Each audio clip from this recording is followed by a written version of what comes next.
ਦੋਸਤੋ ਪੰਜਾਬੀ ਟ੍ਰਿਬਿਊਨ ਦੇ ਰੋਜ਼ਾਨਾ ਪ੍ਰੋਗਰਾਮ ਵੇਲੇ ਦੀ ਗੱਲ ਵਿੱਚ ਤੁਹਾਡਾ ਸਵਾਗਤ ਹੈ। ਮੈਂ ਆਤਿਸ਼ ਗੁਪਤਾ ਤੁਹਾਡੇ ਸਾਹਮਣੇ ਹਾਜ਼ਰ ਹਾਂ ਤੇ ਅੱਜ ਅਸੀਂ ਗੱਲ ਕਰਾਂਗੇ ਕਿਸਾਨ ਪਰੇਡ। ਕੇਂਦਰ ਸਰਕਾਰ ਮੋੜਾ ਕੱਟਣ ਲੱਗੀ। ਸਾਡੇ ਨਾਲ ਇਸ ਵਿਸ਼ੇ ਤੇ ਗੱਲਬਾਤ ਕਰਨ ਲਈ ਵਿਸ਼ੇਸ਼ ਤੌਰ ਤੇ ਹਾਜ਼ਰ ਨੇ ਸਾਡੇ ਸੀਨੀਅਰ ਪੱਤਰਕਾਰ ਸ਼੍ਰੀ ਚਰਨਜੀਤ ਸਿੰਘ ਭੁੱਲਰ ਸਾਹਿਬ। ਭੁੱਲਰ ਸਾਹਿਬ, ਤੁਹਾਡਾ ਬਹੁਤ ਬਹੁਤ ਸਵਾਗਤ ਹੈ ਜੀ। ਬੜੀ ਮਿਹਰਬਾਨੀ ਜੀ ਤੁਹਾਡੀ। ਚਰਨਜੀਤ ਜੀ, ਅੱਜ ਗੁਰੂ ਗੋਬਿੰਦ ਸਿੰਘ ਜੀ ਦਾ ਪ੍ਰਕਾਸ਼ ਦਿਹਾੜਾ ਹੈ, ਗੁਰਪੁਰਬ ਦਾ ਦਿਨ ਹੈ, ਬਹੁਤ ਹੀ ਖੁਸ਼ੀ ਭਰਿਆ ਦਿਨ ਹੈ ਜਿਹੜਾ ਅੱਜ ਸਿੰਘੂ ਤੇ ਟਿੱਕਰੀ ਬਾਰਡਰ ਵੀ ਜਿਹੜੇ ਹੈਗੇ ਧਾਰਮਿਕ ਰੰਗ 'ਚ ਰੰਗੇ ਹੋਏ ਦਿਖਾਈ ਦਿੱਤੇ ਨੇ। ਉੱਥੇ ਨਗਰ ਕੀਰਤਨ ਵੀ ਕੱਢੇ ਗਏ ਨੇ ਤੇ ਅੱਜ ਦੇ ਦਿਨ ਹੀ ਸਾਨੂੰ ਦੋ ਚੰਗੀਆਂ ਖਬਰਾਂ ਵੀ ਜਿਹੜੀ ਹੈਗੀਆਂ ਮਿਲੀਆਂ ਨੇ ਵੀ ਇੱਕ ਤਾਂ ਕੇਂਦਰ ਸਰਕਾਰ ਨੇ ਕਿਸਾਨ ਟਰੈਕਟਰ ਪਰੇਡ ਦੇ ਵਿੱਚ ਕਿਸੇ ਤਰ੍ਹਾਂ ਦਾ ਦਖਲ ਦੇਣ ਤੋਂ ਮਨਾ ਕਰ ਦਿੱਤਾ ਤੇ ਦੂਜੇ ਪਾਸੇ ਕੇਂਦਰ ਸਰਕਾਰ ਨੇ ਵੀ ਇਸ ਪਰੇਡ ਨੂੰ ਪ੍ਰਵਾਨਗੀ ਦੇਣ ਲਈ ਜਿਹੜਾ ਹੈਗੀਆਂ ਤਿਆਰੀਆਂ ਕਰਨੀਆਂ ਸ਼ੁਰੂ ਕਰ ਦਿੱਤੀਆਂ ਨੇ। ਇਸ ਨੂੰ ਤੁਸੀਂ ਕਿਵੇਂ ਦੇਖਦੇ ਹੋ? ਦੇਖੋ, ਪਹਿਲਾਂ ਤਾਂ ਇਹ ਹੈ, ਜਿਸ ਤਰ੍ਹਾਂ ਤੁਸੀਂ ਗੱਲ ਸ਼ੁਰੂ ਕੀਤੀ ਆਪਣੀ, ਕਿ ਦਸ਼ਮ ਪਿਤਾ ਸ਼੍ਰੀ ਗੁਰੂ ਗੋਬਿੰਦ ਸਿੰਘ ਜੀ ਦਾ ਜਿਹੜਾ ਗੁਰਪੁਰਬ ਹੈ, ਅਸੀਂ ਆਪਣੇ ਦਰਸ਼ਕਾਂ ਨੂੰ ਇਸ ਸ਼ੁਭ ਦਿਹਾੜੇ 'ਤੇ ਜਿਹੜੀਆਂ ਆਪਣੀਆਂ ਮੁਬਾਰਕਬਾਦ ਦਿੰਦੇ ਹਾਂ ਔਰ ਨਾਲ ਹੀ ਅਸੀਂ ਸਿਜਦਾ ਕਰਦੇ ਹੈਗੇ ਹਾਂ ਉਹਨਾਂ ਪੈਰੋਕਾਰਾਂ ਨੂੰ, ਗੁਰੂ ਦਿਆਂ ਨੂੰ, ਜਿਹੜੇ ਕਰੀਬ 2 ਮਹੀਨਿਆਂ ਤੋਂ ਦਿੱਲੀ ਦੇ ਸਿੰਘੂ ਔਰ ਟਿੱਕਰੀ ਸੀਮਾ 'ਤੇ ਬੈਠ ਕੇ ਨਿਆਂ ਦੀ ਲੜਾਈ ਹੈ ਜਿਹੜੀ ਲੜ ਰਹੇ ਨੇ। ਤਾਂ ਇੱਕ ਚੰਗਾ ਦਿਹਾੜਾ ਹੈ, ਪਵਿੱਤਰ ਦਿਹਾੜਾ ਹੈ। ਇਸ ਦਿਹਾੜੇ 'ਤੇ ਜਿਹੜੇ ਅੱਜ ਟੋਟਲ ਕਿਸਾਨ ਅੰਦੋਲਨ ਜਿਹੜਾ ਦਿੱਲੀ ਚੱਲ ਰਿਹਾ ਹੈ, ਉੱਥੇ ਜਿਹੜਾ ਮਾਹੌਲ ਹੈ ਉਹ ਪੂਰੀ ਤਰ੍ਹਾਂ ਧਾਰਮਿਕ ਰੰਗ ਦੇ ਵਿੱਚ ਰੰਗਿਆ ਗਿਆ ਹੈ। ਗੁਰਪੁਰਬ ਨੂੰ ਲੈ ਕੇ ਉੱਥੇ ਜਿਹੜੇ ਨਗਰ ਕੀਰਤਨ ਹੋਏ ਨੇ ਤੇ ਦੇਸ਼ ਸੇਵਾ ਬਰਮੋਹੇ ਦੇ ਜਿਹੜੇ ਵਾਕ ਹੈ ਜਿਹੜੇ ਉਹ ਸਟੇਜਾਂ ਤੇ ਗੂੰਜੇ ਨੇ। ਤਾਂ ਇਸੇ ਦੌਰਾਨ ਹੀ ਪ੍ਰਧਾਨ ਮੰਤਰੀ ਨਰਿੰਦਰ ਮੋਦੀ ਨੇ ਵੀ ਟਵੀਟ ਕੀਤਾ ਹੈਗਾ ਔਰ ਉਹਨਾਂ ਨੇ ਸ਼੍ਰੀ ਗੁਰੂ ਗੋਬਿੰਦ ਸਿੰਘ ਜੀ ਪਾਤਸ਼ਾਹ ਨੂੰ ਜਿਹੜਾ ਨਿਆਂਪੂਰਨ ਸਮਾਜ ਦਾ ਸਿਰਜਕ ਦੱਸਿਆ ਹੈਗਾ।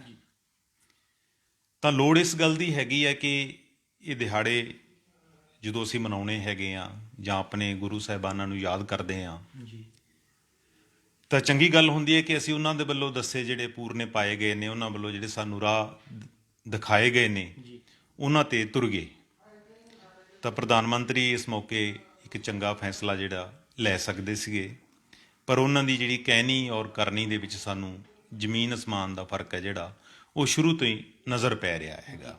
ਕਿਉਂਕਿ ਨਹੀਂ ਤਾਂ ਇੱਕ ਅੱਛਾ ਦਿਹਾੜਾ ਸੀ ਸਾਡੇ ਕੋਲੇ, ਉਹ ਕੋਈ ਨਵਾਂ ਐਲਾਨ ਕਰ ਸਕਦੇ ਸੀਗੇ।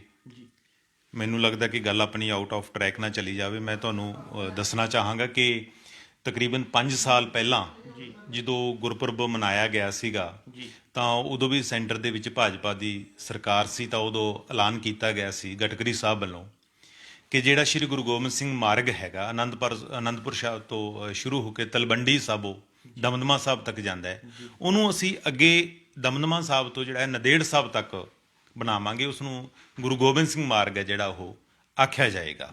ਇਹ ਅਨਾਉਂਸ ਹੋਇਆ ਸੀ ਉਦੋਂ, ਪਰ ਇਹ ਸਿਰਫ ਐਲਾਨ ਹੀ ਰਹਿ ਗਿਆ। ਤਕਰੀਬਨ ਇਹ ਅਨੰਦਪੁਰ ਸਾਹਿਬ ਤੋਂ ਲੈ ਕੇ ਨੰਦੇੜ ਸਾਹਿਬ ਤੱਕ ਹੈ ਜਿਹੜਾ 3000 ਕਿਲੋਮੀਟਰ ਬਣਦਾ ਹੈਗਾ, ਪਰ ਇਹਦੀ ਗੱਲਬਾਤ ਉਸ ਤੋਂ ਬਾਅਦ ਜਿਹੜੀ ਚੱਲਣੀ ਹੈ ਉਹ ਬੰਦ ਹੋ ਗਈ ਹੈ। ਤੇ ਜੇ ਆਪਾਂ ਪੁਰਾਣੇ ਆਪਣੇ ਪ੍ਰਧਾਨ ਮੰਤਰੀਆਂ ਨੂੰ ਯਾਦ ਕਰੀਏ ਤਾਂ ਖਾਸ ਕਰਕੇ ਜਦੋਂ ਕਿਸਾਨ ਅੰਦੋਲਨ ਦੀ ਗੱਲ ਆਉਂਦੀ ਹੈ ਜਾਂ ਕਿਸਾਨਾਂ ਦੀ ਗੱਲ ਆਉਂਦੀ ਹੈ ਤਾਂ ਅਸੀਂ ਲਾਲ ਬਹਾਦਰ ਸ਼ਾਸਤਰੀ ਜੀ ਨੂੰ ਯਾਦ ਕਰਦੇ ਹਾਂ। ਤਾਂ ਉਹਨਾਂ ਵੇਲੇ ਜਦੋਂ ਗੁਰਪੁਰਬ ਆਇਆ ਸੀਗਾ ਲਾਲ ਬਹਾਦਰ ਸ਼ਾਸਤਰੀ ਜੀ ਦੇ ਟਾਈਮਾਂ 'ਤੇ, ਤਕਰੀਬਨ 55 ਸਾਲ ਪਹਿਲਾਂ ਦੀ ਗੱਲ ਹੈ, ਤਾਂ ਉਹਨਾਂ ਨੇ ਕੀ ਕੀਤਾ ਸੀ ਕਿ ਸਾਡੇ ਜਿਹੜੇ ਗੁਰੂ 10ਵੇਂ ਗੁਰੂ ਹੈ, ਇਹਨਾਂ ਦੀਆਂ ਜਿਹੜੀਆਂ ਨਿਸ਼ਾਨੀਆਂ ਨੇ ਜਿਹੜੀਆਂ ਬਰਤਾਨੀਆ ਸਰਕਾਰ ਕੋਲ ਪਈਆਂ ਸੀਗੀਆਂ ਉਹ ਵਾਪਸ ਮੰਗਵਾਈਆਂ ਸੀ। 1 ਜਨਵਰੀ 1966 ਨੂੰ ਜਿਹੜੀਆਂ ਪ੍ਰਧਾਨ ਮੰਤਰੀ ਸ਼ਾਸਤਰੀ ਹੋਰਾਂ ਨੇ ਉਹ ਨਿਸ਼ਾਨੀਆਂ, ਜਿਨ੍ਹਾਂ ਵਿੱਚ ਕਲਗੀ ਵੀ ਸੀ, ਢਾਲ ਵੀ ਸੀ, ਤੇ ਉਹ ਉਸ ਟਾਈਮ ਪੰਜਾਬ ਦੇ ਗਵਰਨਰ ਉਜਲ ਸਿੰਘ ਸੀ, ਉਹਨਾਂ ਦੇ ਹਵਾਲੇ ਜਿਹੜੀਆਂ ਕੀਤੀਆਂ ਸੀ। ਸੋ ਆਪਾਂ ਗੱਲ ਇਹ ਕਰਦੇ ਹਾਂ ਕਿ ਜਦੋਂ ਅਸੀਂ ਉਹਨਾਂ ਲੋਕਾਂ ਨੂੰ ਯਾਦ ਕਰਦੇ ਹਾਂ ਕਿ ਜਿਹੜੇ ਸਾਡੇ ਗੁਰੂਆਂ ਦੀ ਸਿਧਾਂਤਾਂ ਦੀ ਫਿਲਾਸਫੀ ਦੀ ਗੱਲ ਕਰਦੇ ਨੇ, ਤੇ ਸਾਡੇ ਕਿਸਾਨ ਤਾਂ ਲੜਾਈ ਵੀ ਸਾਰੀ ਸਿਧਾਂਤਾਂ ਦੀ ਲੜ ਰਹੇ ਨੇ, ਇਸ ਵੇਲੇ ਨਿਆਂ ਦੀ, ਇਨਸਾਫ ਦੀ ਲੜ ਰਹੇ ਹੈ। ਜੇ ਗੁਰੂ ਗੋਬਿੰਦ ਸਿੰਘ ਜੀ ਨੇ ਸਬਰ ਸੰਤੋਖ ਬਾਰੇ ਦੀ ਮੂਰਤ ਸੀ, ਤਾਂ ਅੱਜ ਕਿਸਾਨ ਵੀ ਹੈ ਜਿਹੜੇ ਉਹ ਆਪਣੇ ਸਬਰ ਸੰਤੋਖ ਦੇ ਵਿੱਚ ਰਹਿ ਕੇ, ਜ਼ਾਬਤੇ ਦੇ ਵਿੱਚ ਰਹਿ ਕੇ ਇਨਸਾਫ ਲਈ ਲੜਾਈ ਜਿਹੜੀ ਹੈ ਉਹ ਲੜ ਰਹੇ ਨੇ, ਜ਼ੁਲਮ ਦੇ ਖਿਲਾਫ ਲੜ ਰਹੇ ਨੇ, ਅਨਿਆਂ ਦੇ ਖਿਲਾਫ ਲੜ ਰਹੇ ਨੇ। ਤਾਂ ਇਸੇ ਕਰਕੇ ਅਸੀਂ ਉਹਨਾਂ ਨੂੰ ਜਿਹੜੇ ਗੁਰੂ ਦੇ ਸੱਚੇ ਪੈਰੋਕਾਰ ਹੈ ਜਿਹੜੇ ਆਖਦੇ ਹੈਗੇ ਆ। ਦੂਸਰੀ ਗੱਲ ਰਹੀ ਜਿਸ ਤਰ੍ਹਾਂ ਕਿ ਅੱਜ ਦਿੱਲੀ ਦੇ ਵਿੱਚ ਕਾਫੀ ਮਾਮਲੇ ਜਿਹੜੇ, ਇੱਕ ਤਾਂ ਸੁਪਰੀਮ ਕੋਰਟ ਦੇ ਵਿੱਚ ਲੱਗਿਆ ਹੋਇਆ ਸੀਗਾ ਕਿ ਜਿਹਦੇ ਵਿੱਚ ਦਿੱਲੀ ਗਵਰਨਮੈਂਟ ਨੇ ਸੌਰੀ ਮਾਫ ਕਰਨਾ, ਕਿ ਦਿੱਲੀ ਪੁਲਿਸ ਨੇ ਇੱਕ ਅਰਜੀ ਪਾਈ ਸੀ ਕਿ ਕਿਸਾਨ ਪਰੇਡ ਜਿਹੜੀ ਕਿਸਾਨ ਕਰਨਾ ਚਾਹੁੰਦੇ 26 ਜਨਵਰੀ ਨੂੰ, ਉਸ ਤੇ ਰੋਕ ਲਾਈ ਜਾਵੇ। ਚਾਹੇ ਪਹਿਲਾਂ ਹੀ ਸੁਪਰੀਮ ਕੋਰਟ ਨੇ ਕਹਿ ਦਿੱਤਾ ਸੀ, ਪਰ ਅੱਜ ਉਸ ਦੀ ਤਰੀਕ ਸੀ। ਇਸ ਤੋਂ ਪਹਿਲਾਂ 18 ਤਰੀਕ ਸੀ, ਤਾਂ ਸਾਡੀ ਜਿਹੜੀ 3 ਵਜ਼ੀਰਾਂ ਦੀ ਮੀਟਿੰਗ ਸੀ ਉਹ ਪਹਿਲਾਂ 19 ਤਰੀਕ ਨੂੰ ਹੋਣੀ ਸੀ। ਪਰ ਜਦੋਂ ਤਰੀਕ ਉਹ ਅੱਜ ਤੇ ਪਾਤੀ ਸੁਪਰੀਮ ਕੋਰਟ ਨੇ, ਤਾਂ ਸਾਡੇ ਵਜ਼ੀਰਾਂ ਨੇ ਵੀ ਇਹ ਸੋਚ ਕੇ ਕਿ ਸ਼ਾਇਦ ਕੋਈ ਉਧਰੋਂ ਕੋਈ ਨਵਾਂ ਫੈਸਲਾ ਆ ਜਾਵੇ, ਤਾਂ ਉਹਨਾਂ ਨੇ ਵੀ 20 ਤਰੀਕ ਹੈ ਜਿਹੜੀ ਕਿਸਾਨਾਂ ਨਾਲ ਜਾਂ ਜਥੇਬੰਦੀਆਂ ਨਾਲ ਗੱਲਬਾਤ ਕਰਨ ਲਈ ਤੈਅ ਕਰ ਦਿੱਤੀ ਸੀ। ਪਰ ਚੰਗੀ ਗੱਲ ਹੈ ਕਿ ਅੱਜ ਸੁਪਰੀਮ ਕੋਰਟ ਨੇ ਬੜਾ ਸਾਫ਼ ਕਹਿ ਦਿੱਤਾ ਕਿ ਅਮਨ ਵਿਵਸਥਾ ਦਾ, ਅਮਨ ਕਾਨੂੰਨ ਦਾ ਜਿਹੜਾ ਇਹ ਮਸਲਾ ਹੈਗਾ, ਇਹਦੇ ਵਿੱਚ ਜਿਹੜੀ ਸੁਪਰੀਮ ਕੋਰਟ ਕੋਈ ਦਖਲ ਨਹੀਂ ਦੇਗੀ। ਔਰ ਸਾਡੇ ਸਾਰੀਆਂ ਜਿਹੜੇ ਸੰਯੁਕਤ ਕਿਸਾਨ ਮੋਰਚੇ ਜਾਂ ਬਾਕੀ ਕਿਸਾਨ ਧਿਰਾਂ ਹੈਗੀਆਂ ਨੇ, ਉਹਨਾਂ ਨੇ ਸੁਪਰੀਮ ਕੋਰਟ ਦੇ ਇਸ ਫੈਸਲੇ ਦਾ ਸਵਾਗਤ ਕੀਤਾ ਹੈ। ਤਾਂ ਇੱਕ ਤਰ੍ਹਾਂ ਆਪਾਂ ਇਹ ਕਹਿ ਲਈਏ ਕਿ ਜਿਹੜੀ ਗੇਂਦ ਹੈ ਹੁਣ ਉਹ ਦਿੱਲੀ ਪੁਲਿਸ ਦੇ ਪਾਲੇ 'ਚ ਕਹਿ ਲਓ, ਚਾਹੇ ਕੇਂਦਰ ਸਰਕਾਰ ਦੇ ਪਾਲੇ 'ਚ ਆ ਗਈ ਹੈਗੀ ਹੈ। ਤਾਂ ਦੂਸਰਾ ਮਸਲਾ ਇਹ ਅੱਜ ਆਤਿਸ਼ ਹੋਇਆ ਕਿ ਦਿੱਲੀ ਪੁਲਿਸ ਦੇ ਜਿਹੜੇ ਅਧਿਕਾਰੀ ਹੈ, ਉਹਨਾਂ ਨੇ ਕਿਸਾਨ ਜਥੇਬੰਦੀਆਂ ਦੇ ਜਿਹੜੇ ਆਗੂ ਹੈ, ਉਹਨਾਂ ਨਾਲ ਮੀਟਿੰਗ ਕੀਤੀ ਹੈਗੀ ਹੈ।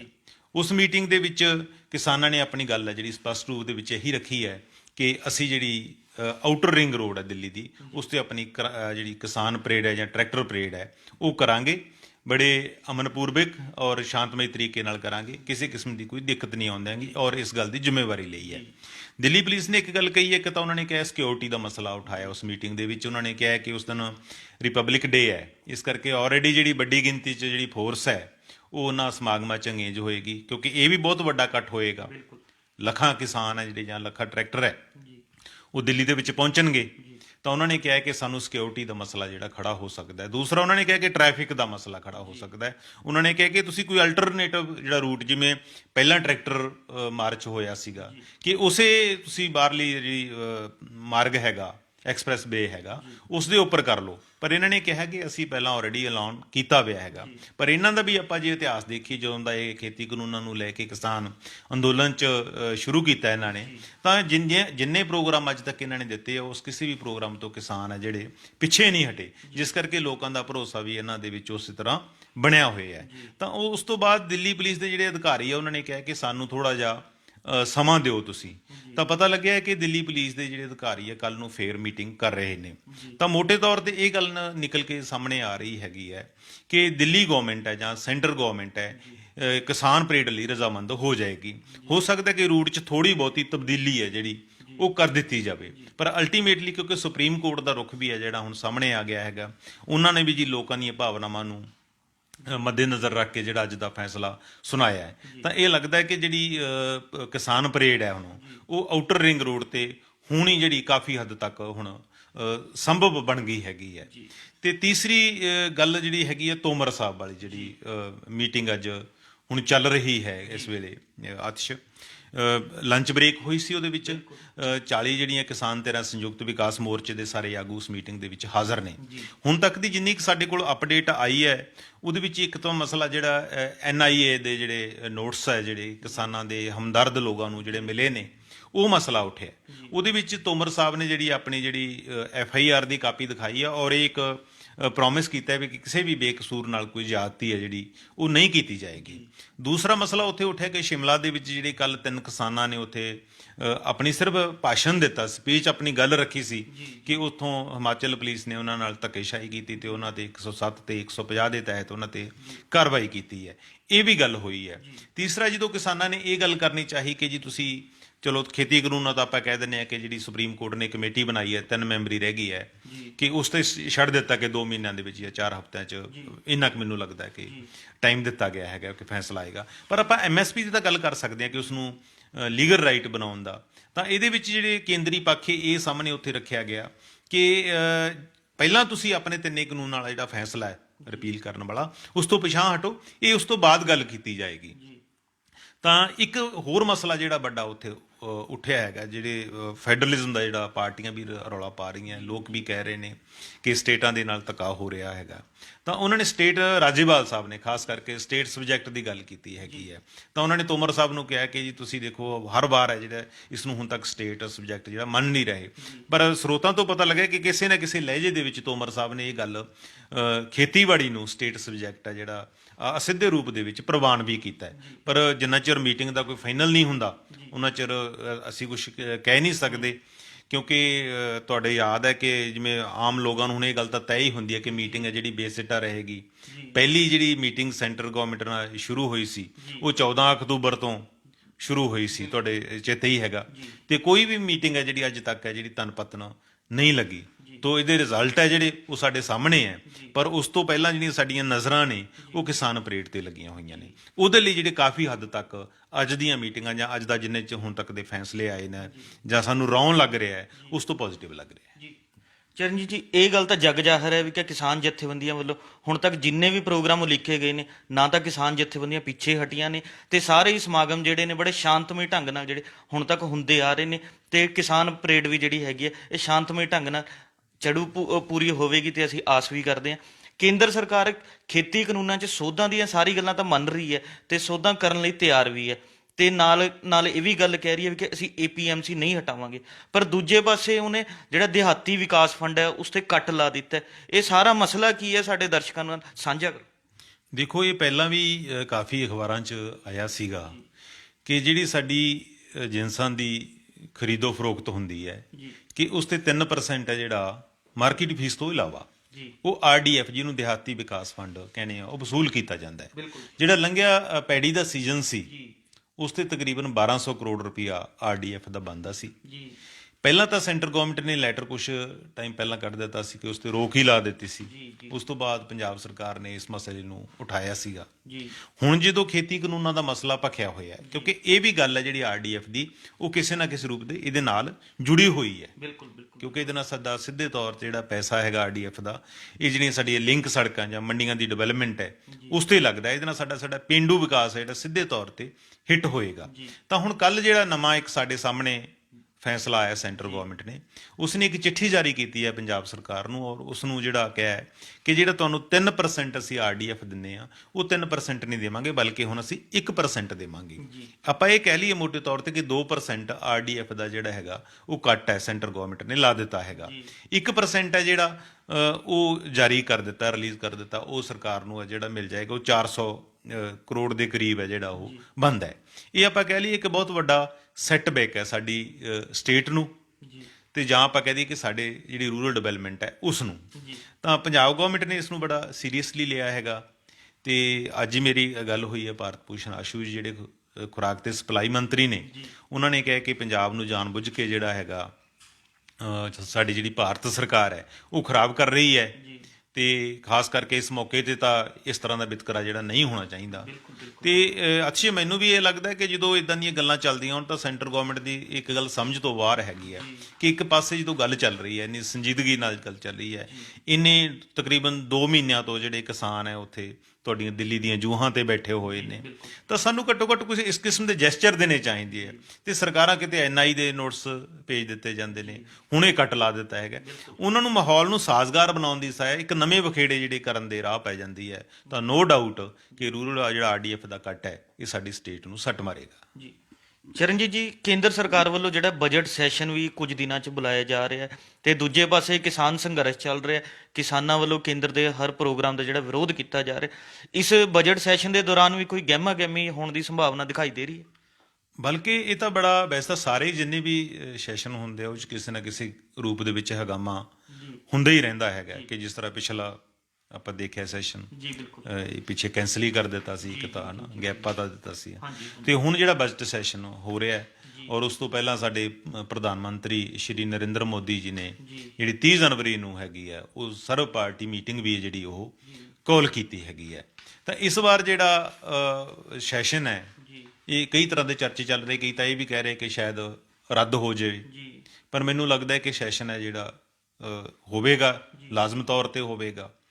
ਔਰ ਇਹਦੇ ਵਿੱਚ ਇੱਕ ਉਦੋਂ ਹੋਏਗਾ ਕਿ ਜਦੋਂ ਲੱਖਾਂ ਦੀ ਗਿਣਤੀ ਵਿੱਚ ਕਿਸਾਨ ਹੈ ਜਿਹੜੇ ਉਹ ਦਿੱਲੀ ਦੇ ਆਸ-ਪਾਸ ਬੈਠੇ ਹੋਣਗੇ। ਤਾਂ ਅੰਦਰ ਜਿੱਥੇ ਵਿਰੋਧੀ ਪਾਰਟੀਆਂ ਵੱਲੋਂ ਵੈਸੇ ਤਾਂ ਚਲੋ ਇਸ ਗੱਲ ਨੂੰ ਉਠਾਇਆ ਹੀ ਜਾਣਾ ਹੈ ਔਰ ਇਸ ਪੂਰੇ ਸੈਸ਼ਨ ਦੇ ਵਿੱਚ ਜਿਹੜੇ ਖੇਤੀ ਕਾਨੂੰਨ ਹੈ ਜਾਂ ਇਹ ਮਸਲਾ ਹੈ ਇਹਦੀ ਗੂੰਜ ਪਏਗੀ। ਔਰ ਉਹ ਜਿਹੜੇ ਅੰਦਰ ਸਾਡੇ MP ਹੈਗੇ ਨੇ, ਚਾਹੇ ਉਹ ਕਿਸੇ ਵੀ ਪਾਰਟੀ ਦੇ ਵਿਰੋਧੀ ਧਿਰਾਂ ਦੇ ਵਿੱਚ ਹੈਗੇ ਨੇ, ਉਹਨਾਂ ਨੂੰ ਇੱਕ ਉਹਨਾਂ ਦਾ ਮੋਰਲ ਤੌਰ ਤੇ ਵੀ ਇੱਕ ਉਹਨਾਂ ਨੂੰ ਅੰਦਰੋਂ ਬੂਸਟ ਮਿਲਦਾ ਹੈਗਾ, ਕਿਉਂਕਿ ਇੰਨੇ ਲੋਕ ਜਿਹੜੇ ਬਾਹਰ ਹੈ ਤੁਹਾਡੀ ਸਪੋਰਟ ਤੇ ਬੈਠੇ ਹੁੰਦੇ ਨੇ। ਔਰ ਹਰ ਦਿਨ ਦੀ ਜਿਹੜੀ ਕਾਰਵਾਈ ਦੇ ਨਾਲ ਨਾਲ ਹੈ ਜਿਹੜੀ ਜਿਹੜੀਆਂ ਸਟੇਜਾਂ ਸਿੰਘੂ ਬਾਰਡਰ ਤੇ ਲੱਗੀਆਂ ਨੇ, ਟਿਕਰੀ ਬਾਰਡਰ ਤੇ ਲੱਗੀਆਂ, ਉਹਨਾਂ ਦੇ ਵਿੱਚ ਵੀ ਹਰ ਮਸਲਾ ਜਿਹੜਾ ਹਰ ਦਿਨ ਦਾ ਉਹ ਉੱਥੇ ਡਿਸਕਸ ਹੋਇਆ ਕਰੇਗਾ। ਇਸ ਕਰਕੇ ਇਹ ਜਿੱਥੇ ਹਗਾਮੇ ਵਾਲਾ ਰਹੇਗਾ ਔਰ ਉੱਥੇ ਕਈ ਵਾਰੀ ਆਪਾਂ ਕੋਈ ਆਸ ਵੀ ਲਾ ਸਕਦੇ ਹਾਂ ਕਿ ਕਿਸੇ ਕਿਸਮ ਦਾ ਕੋਈ ਚੰਗਾ ਨਤੀਜਾ ਵੀ ਇਹ ਸੈਸ਼ਨ ਦੇ ਵਿੱਚ ਕੋਈ ਸਾਡੇ ਸਾਹਮਣੇ ਆ ਸਕਦਾ ਹੈ। ਪਰ ਫਿਲਹਾਲ ਇਸ ਕਿਸਮ ਦੀ ਜਿਹੜੀ ਸੰਭਾਵਨਾ, ਕਿਉਂਕਿ ਸੁਪਰੀਮ ਕੋਰਟ ਨੇ ਆਲਰੇਡੀ ਜਿਹੜੀ ਕਮੇਟੀ ਦਾ ਗਠਨ ਕੀਤਾ ਹੋਇਆ, ਘੱਟ ਲੱਗਦੀ ਹੈ ਕੀ ਹੈ। ਪਰ ਅੱਜ ਮੈਂ ਕਿਤੇ ਚਰਚੇ ਇਹ ਸੁਣ ਰਿਹਾ ਸੀ ਕਿ ਜੇ ਇਹਨੂੰ ਡੈਲੀਬਰੇਟਲੀ ਇਹਨੂੰ ਤੇ ਆਨੇ ਬਹਾਨੇ ਜਿਹੜੀ ਸੈਂਟਰ ਗਵਰਨਮੈਂਟ ਇਸ ਸੈਸ਼ਨ ਨੂੰ ਰੱਦ ਵੀ ਕਰ ਸਕਦੀ ਹੈ। ਵੈਸੇ ਤਾਂ ਗਵਰਨਮੈਂਟ ਕੁਝ ਵੀ ਕਰ ਸਕਦੀ ਹੈ, ਕਿਉਂਕਿ ਜਦੋਂ ਆਪਾਂ ਪਿਛਲੇ ਸੈਸ਼ਨ ਦੀ ਗੱਲ ਕਰਦੇ ਹਾਂ, ਜਦੋਂ ਖੇਤੀ ਕਾਨੂੰਨ ਪਾਸ ਕੀਤੇ ਸੀ ਤੇ ਉਦੋਂ ਕਰੋਨਾ ਦੇ ਵਿੱਚ ਕੀਤੇ ਗਏ ਸੀਗੇ ਤੇ ਉਦੋਂ ਡੇਲੀ ਜਿਹੜੇ ਕੇਸ ਆ ਉਹ ਲੱਖ ਦੇ ਕਰੀਬ ਆ ਰਹੇ ਸੀ ਪੇਸ਼ੈਂਟ ਦੇ, ਤੇ ਉਦੋਂ ਤਾਂ ਇਹਨਾਂ ਨੇ ਉਹ ਸੈਸ਼ਨ ਕੀਤਾ। ਪਰ ਜਦੋਂ ਗਿਣਤੀ ਘਟ ਕੇ 15,000 ਡੇਲੀ ਦੀ ਰਹਿ ਗਈ, ਉਦੋਂ ਇਸ ਕਰਕੇ ਮੁਲਤਵੀ ਕਰ ਦਿੱਤਾ ਕਿ ਜੀ ਕਰੋਨਾ ਹੈਗਾ। ਪਰ ਹੁਣ ਵੀ ਮੈਂ ਕੋਰਿਲੇਟ ਕਰ ਰਿਹਾ ਸੀ ਕਿ ਜਿਹੜੇ ਆਪਣੇ ਉੱਥੇ ਲਾਲ ਕਿਲੇ ਤੇ ਜਿਹੜੇ ਹੈਗੇ ਕੁਝ ਦਿਨ ਪਹਿਲਾਂ ਉੱਥੇ ਕਾਂ ਮਰੇ ਪਾਏ ਗਏ ਹੈਗੇ ਨੇ, ਔਰ ਜਦੋਂ ਸੈਂਪਲ ਦੇ ਭਰੇ ਉਹਨਾਂ ਦੇ ਤਾਂ ਉਹਨਾਂ ਨੂੰ ਵਰਲਡ ਫਲੂ ਦੇ ਵਿੱਚ ਆਇਆ ਤਾਂ ਅੱਜ ਖਬਰਾਂ ਵੀ ਕੁਝ ਪੇਪਰਾਂ ਦੇ ਵਿੱਚ ਛਪੀਆਂ ਨੇ ਕਿ ਜਿਹੜਾ ਆਮ ਲੋਕਾਂ ਲਈ ਜਿਹੜੀ ਐਂਟਰੀ ਹੈ ਕਿਲੇ ਦੀ ਉਹ 26 ਤਰੀਕ ਤੱਕ ਬੰਦ ਕਰ ਦਿੱਤੀ ਹੈ। ਤਾਂ ਇਹ ਵੀ ਸੰਭਾਵਨਾ ਕਿ ਆਉਣ ਵਾਲੇ ਦਿਨਾਂ 'ਚ ਕੋਈ ਇੱਦਾਂ ਦੇ ਕਾਂ ਜਾਂ ਪੰਛੀ ਮਰੇ ਸੰਸਦ ਕੋਲ ਵੀ ਮਿਲ ਸਕਦੇ ਨੇ, ਪਰ ਇਹ ਸੈਸ਼ਨ ਹੈ ਜਿਹੜਾ ਹੋਏਗਾ। ਚਰਨਜੀਤ ਜੀ, ਆਪਾਂ ਪ੍ਰੋਗਰਾਮ ਦੀ ਸ਼ੁਰੂਆਤ ਦੇ ਵਿੱਚ ਹੀ ਗੱਲ ਕਰੀਏ ਵੀ ਕਿ ਅੱਜ ਗੁਰਪੁਰਬ ਦਾ ਦਿਨ ਹੈ, ਗੁਰੂ ਸਾਹਿਬ ਦਾ ਪ੍ਰਕਾਸ਼ ਦਿਹਾੜਾ ਹੈ ਤੇ ਪ੍ਰਧਾਨ ਮੰਤਰੀ ਨਰਿੰਦਰ ਮੋਦੀ ਵੀ ਗੁਰੂ ਸਾਹਿਬ ਦੇ ਸਿਧਾਂਤਾਂ ਦੀ ਚਰਚਾ ਕਰ ਰਹੇ ਨੇ। ਤੁਹਾਨੂੰ ਨਹੀਂ ਲੱਗਦਾ ਵੀ ਕਿ ਅਜਿਹੇ ਮੌਕੇ ਤੇ ਪ੍ਰਧਾਨ ਮੰਤਰੀ ਨੂੰ ਗੁਰੂ ਸਾਹਿਬ ਦੇ ਸਿਧਾਂਤਾਂ ਦੇ ਚੱਲਦਿਆਂ ਉਹਨਾਂ ਦੀ ਪ੍ਰੇਰਨਾ ਨਾਲ ਅਜਿਹੇ ਜਿਹੜੇ ਮਸਲੇ ਆ ਉਹਨਾਂ ਨੂੰ ਸੁਲਝਾ ਲੈਣਾ ਚਾਹੀਦਾ? ਬਿਲਕੁਲ, ਦੇਖੋ ਇਹ ਕੋਈ ਅੜੀ ਵਾਲਾ ਮਸਲਾ ਤਾਂ ਹੋਣਾ ਨਹੀਂ ਚਾਹੀਦਾ। ਇਹ ਮਸਲਾ ਲੋਕ ਵੇਦਨਾ ਦਾ ਹੈ। ਉੱਥੇ ਲੋਕ ਇੰਨੀ ਵੱਡੀ ਗਿਣਤੀ 'ਚ ਬੈਠੇ ਨੇ, ਕਿਸਾਨ ਅੰਨਦਾਤਾ ਹੈਗਾ, ਉਹਨਾਂ ਦੀਆਂ ਭਾਵਨਾਵਾਂ ਦੀ ਕਦਰ ਕਰਨ ਦਾ ਵੇਲਾ ਹੈਗਾ ਇਸ ਵੇਲੇ, ਕਿਉਂਕਿ ਸਿਆਸੀ ਪਾਰਟੀ ਤਾਂ ਹੈ ਨਹੀਂ ਕਿ ਜਿਹਦੇ ਨਾਲ ਤੁਸੀਂ ਲੜਾਈ ਲੜ ਰਹੇ ਹੋ, ਜਾਂ ਤੁਹਾਡੇ ਆਪੋਜੀਸ਼ਨ ਵਾਲੇ ਨਹੀਂ ਜਿਨ੍ਹਾਂ ਨੂੰ ਤੁਸੀਂ ਅੜੀ ਦਿਖਾ ਰਹੇ ਹੋ। ਇਹ ਤਾਂ ਅੰਨਦਾਤਾ ਹੈਗਾ। ਆਪਣੀ ਤੁਹਾਨੂੰ ਛੱਡ ਦੇਣੀ ਚਾਹੀਦੀ ਹੈ ਔਰ ਤੁਹਾਨੂੰ ਵੱਡਾ ਦਿਲ ਦਿਖਾਉਣਾ ਚਾਹੀਦਾ ਹੈ ਤੇ ਕੋਈ ਨਾ ਕੋਈ ਇਹਦਾ ਮਸਲੇ ਦਾ ਜਲਦੀ ਹੱਲ ਕੱਢਣਾ ਚਾਹੀਦਾ ਹੈ। ਬਾਕੀ ਸਾਡੇ ਪੰਜਾਬੀ ਤਾਂ ਜਿਸ ਤਰ੍ਹਾਂ ਹੈ ਹੀ ਪਿਆਰ ਦੇ ਭੁੱਖੇ ਹੈਗੇ ਨੇ, ਜੇ ਉੱਥੇ ਇਹਨੇ ਸਬਰ ਸੰਤੋਖ ਦੇ ਵਿੱਚ ਬੈਠੇ ਨੇ, ਇੰਨਾ ਲੰਬਾ ਸੰਘਰਸ਼ ਲੜ ਰਹੇ ਨੇ, ਆਪਣਾ ਜਜ਼ਬਾ ਵੀ ਦਿਖਾ ਰਹੇ ਨੇ, ਜਨੂਨ ਵੀ ਦਿਖਾ ਰਹੇ ਨੇ, ਠੀਕ ਹੈ। ਤੇ ਔਰ 2 ਮਹੀਨੇ ਤੋਂ ਵੱਧ ਹੋ ਗਏ ਔਰ 130 ਦੇ ਕਰੀਬ ਹੈ ਜਿਹੜੇ ਕਿਸਾਨ ਹੈ ਜਿਹੜੇ ਇਸ ਅੰਦੋਲਨ ਦੇ ਵਿੱਚ ਸ਼ਹੀਦ ਵੀ ਹੋ ਗਏ ਨੇ।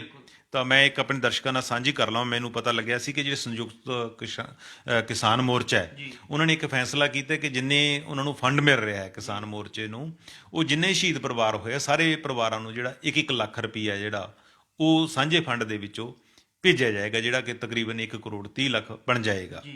ਤਾਂ ਆਪਾਂ ਗੱਲ ਕਰ ਰਹੇ ਸੀ ਪੰਜਾਬੀਆਂ ਦੇ ਸੁਭਾਅ ਦੀ ਕਿ ਵੱਡਾ ਦਿਲ ਦਿਖਾਉਣਾ ਚਾਹੀਦਾ ਹੈਗਾ ਤੇ ਮਸਲੇ ਦਾ ਹੱਲ ਕਰਨਾ ਚਾਹੀਦਾ ਕੋਈ ਨਾ ਕੋਈ ਜਲਦੀ, ਕਿਉਂਕਿ ਜਿਵੇਂ ਕਿਹਾ ਜਾਂਦਾ ਕਿ ਪੰਜਾਬੀਆਂ ਦੇ ਤੁਸੀਂ ਮੋਢੇ ਤੇ ਹੱਥ ਰੱਖੋਗੇ ਤਾਂ ਜਾਨ ਦੇਣ ਨੂੰ ਤਿਆਰ ਹੋ ਜਾਂਦੇ ਨੇ, ਜੇ ਤੁਸੀਂ ਆਪਣੀ ਹੱਥ ਰੱਖ ਕੇ ਸਾਹਮਣੇ ਹੋ ਕੇ ਗੱਲ ਕਰੋਗੇ ਫਿਰ ਉਹ ਆਪਣੇ ਪੈਰ ਹੈ ਜਿਹੜੇ ਪਛਾਣ ਨਹੀਂ ਖਿੱਚਦੇ।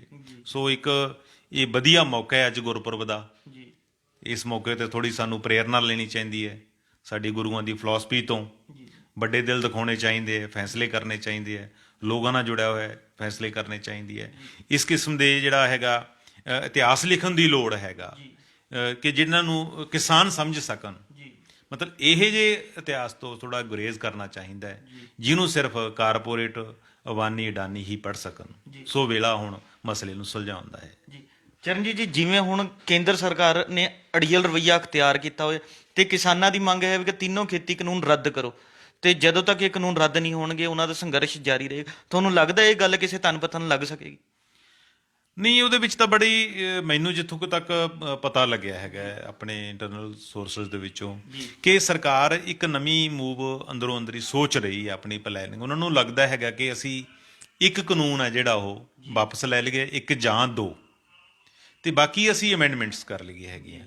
ਪਰ ਉਹਨਾਂ ਦੀ ਇਹ ਗੱਲ ਨੂੰ ਆਫਰ ਨਹੀਂ ਕਰ ਰਹੀ ਸਰਕਾਰ, ਉਸ ਤੋਂ ਪਿੱਛੇ ਹਟ ਰਹੀ ਹੈਗੀ ਹੈ।